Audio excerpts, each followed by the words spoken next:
ಒಂಚೂರು ತೆಗೀರಿ ಹಿಂಗೆ. ನಮಗೆ ಹಾಸ್ಪಿಟ್ಲಿಗೆ ತೋರಿಸಿ ಸುಸ್ತಾಗ್ಬಿಡ್ತೀವಿ ನಾವು. ಜಗ್ಗ ನೀರು ಹೆಂಗೆ ಬರುತ್ತೆ, ಕೊಳೆ ಬಂದಿರುತ್ತೆ.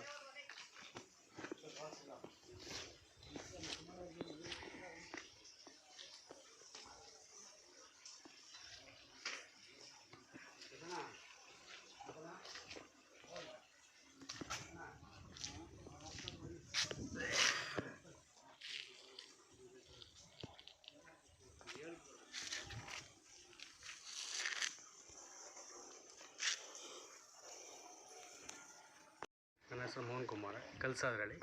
ಇಲ್ಲಿ ವಾಲ್ಮೀಕಿ ಜನಾಂಗದವರು ತುಂಬ ಜನ ವಾಸ ಮಾಡ್ತಿರ್ತಾರೆ. ಅಂದರೆ ಕನಿಷ್ಠ 15ರಿಂದ 20 ಮನೆ ವಾಸ ಮಾಡ್ತಾರೆ. ಇದು ಕಳೆದ 4-5 ವರ್ಷಗಳಿಂದ ಕೂಡ ಹೀಗೆ ಇದೆ. ಇದಕ್ಕೆ ಇವಾಗ ಗಮನ ತಂದು ಪಂಚಾಯತ್ ಮಟ್ಟಕ್ಕೆ ತಂದು ಗಮನ ತಂದರೂ ಕೂಡ ಎಷ್ಟೋ ಬಾರಿ ಮನವಿ ಮಾಡಿ ಲಿಖಿತ ಮನವಿ ಕೊಟ್ಟರು ಕೂಡ ಸ್ಪಂದಿಸಿಲ್ಲ. ಇದ್ರ ಬಗ್ಗೆ ಅನೇಕ ರೋಗ ರುಜಿನಗಳಿರ್ತದೆ, ದಿನನಿತ್ಯ ಓಡಾಡೋ ಕೂಡ ಸಮಸ್ಯೆ ಆಗ್ತಿದೆ. ಇವಾಗ ಗಮನ ಎಷ್ಟೋ ಯಾವುದೋ ಪಕ್ಷಾತೀತವಾಗಿ ಒಟ್ಟು ಸಮಸ್ಯೆ ಬಗ್ಗೆ ಇರಬೇಕು. ವೋಟ್ ಬ್ಯಾಂಕಿಗೆ ಮಾತ್ರ 5 ವರ್ಷಕ್ಕೆ ಚುನಾವಣೆ ಬಂದ ಮಾತ್ರ ಬರೋದಲ್ಲ. ಇಂಥ ಗಮನ ಸಂಬಂಧಪಟ್ಟಂಥ ವಾಲ್ಮೀಕಿ ನಾಯಕರು ಮುಖಂಡರಿರ್ಬೋದು, ಮತ್ತೊಂದು ನಾಯಕರಿರ್ಬೋದು, ಯಾರು ಗುರುತಿಸ್ಕೊಂತಾರೆ ಅವ್ರು ಇದ್ರ ಬಗ್ಗೆ ಗಮನ ಕೊಟ್ಟು ಬಗೆಹರಿಸಿದಾಗ ಮಾತ್ರ ಸಾಧ್ಯ ಆಗುತ್ತೆ. ಇದು ನಮ್ಮ ಷಡಕ್ಷ ಅವರ ಬಗ್ಗೆ ಸ್ಪಂದನೆ ಮಾಧ್ಯಮಗಳು ಕೂಡ ಸ್ಪಂದನೆ ವ್ಯಕ್ತಪಡಿಸ್ತಾರೆ. ಮುಂದಿನ ದಿನಗಳ ಕೂಡ ಇದ್ರ ಬಗ್ಗೆ ಪರಿಹಾರ ಸಿಗುತ್ತೆ ನಾನು ಭಾವಿಸ್ಕೊಳ್ತೀನಿ. ನಮ್ಮ ಕ್ಷೇತ್ರದ ಶಾಸಕರಾದಂಥ ಅರಸೀಕೆರೆ ತಾಲೂಕಿನ ಶಿವಲಿಂಗೇಗೌಡರು ಸೋಲಿದ ಸರದಾರ ಅವರು ನಮ್ಮ ಕಲ್ಸಾದ್ರಳ್ಳಿ ಗ್ರಾಮದ SC ಪರಿಶಿಷ್ಟ ಜಾತಿ ಮತ್ತು ಪರಿಶಿಷ್ಟ ಪಂಗಡ ಜನಗಳ ಬಗ್ಗೆ, ಕಲ್ಸಾದ್ರಳ್ಳಿ ಗ್ರಾಮ ಅಂದರೆ ಅವರಿಗೆ ಒಂದು ಸ್ವಲ್ಪ ನಿರ್ಲಕ್ಷ್ಯ ಅನಿಸುತ್ತೆ. ಆ SC ST ಕಾಲೋನಿಗಳಿಗೆ ಇನ್ನೂ ಯಾವುದೇ ಒಂದು ಡ್ರೈನೇಜ್ ವ್ಯವಸ್ಥೆ ಆಗಲಿ, CC ರೋಡ್ ವ್ಯವಸ್ಥೆ ಆಗಲಿ ಮಾಡಿರೋಕ್ಕೆ ಅವರಿಗೆ ಇಷ್ಟ ಇಲ್ಲ ಅನಿಸುತ್ತೆ. ನಮ್ಮನ್ನು ಕಂಡ್ರೆ ಅವರಿಗೆ ತುಂಬ ಬೇಜವಾಬ್ದಾರಿ.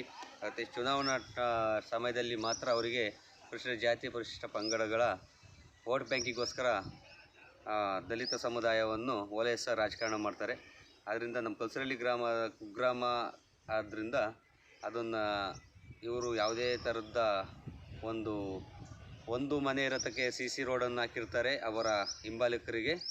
ಆದರೂ ನಮ್ಮ 60ರಿಂದ 70 ಮನೆ ಇರೋ SC ST ಕಾಲೋನಿಗೆ ಒಂದು CC ರೋಡು ಇದು ಮಾಡಿರಿ ಅಂತ 3 ಬಾರಿ ಅವರ ಮನವಿ ಕೊಟ್ಟು, ಮತ್ತು ಅವರೇ ಖುದ್ದಾಗಿ ಬಂದು 4 ಬಾರಿ ಗುದ್ಲಿ ಪೂಜೆ ಅದೇ ರೋಡಿಗೆ ಮಾಡಿರ್ತಾರೆ. ಆದರೂ ಅವರು ಇಷ್ಟಿನವರೆಗೂ ಆ ಕೆಲಸ ಪೂರ್ಣಗೊಂಡಿಲ್ಲ.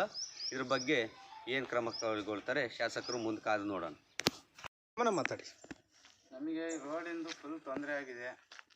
ಇದರಿಂದ ನಮಗೆ ಭಾರಿ ಮಕ್ಕಳ ಮರಿಗೆಲ್ಲ ಸಮಸ್ಯೆ ಆಗ್ತಾಯಿದೆ. ನಾವು ಒಂದು 10 ಸಲ ಹಾಸ್ಪಿಟ್ಲಿಗೆ ತೋರಿಸಿದ್ದೀವಿ. ಹಾಸ್ಪಿಟಲ್ ಡಾಕ್ಯುಮೆಂಟ್ಸ್ ಸಮೇತ ಕೊಡ್ತೀವಿ. ಯಾಕೆಂದರೆ ನಮಗೆ ಭಾರಿ ನೋವಾಗಿರೋದ್ರಿಂದ ನಾವು ಎಲ್ಲ ಮೆಂಬರ್ಗಳು, ಎಲ್ಲ PDO ಅಧ್ಯಕ್ಷರುಗಳು, ಸದಸ್ಯರುಗಳು ಎಲ್ಲರಿಗೂ ಹೇಳಿದ್ದೀವಿ. ಅವರೆಲ್ಲ ಯಾವ ಥರನೂ ಸ್ಪಂದಿಸ್ತಾ ಇಲ್ಲ. ಅದಕ್ಕೋಸ್ಕರ ನಾವು ಈ ಥರ ಮಾಡ್ತಾಯಿದ್ದೀವಿ.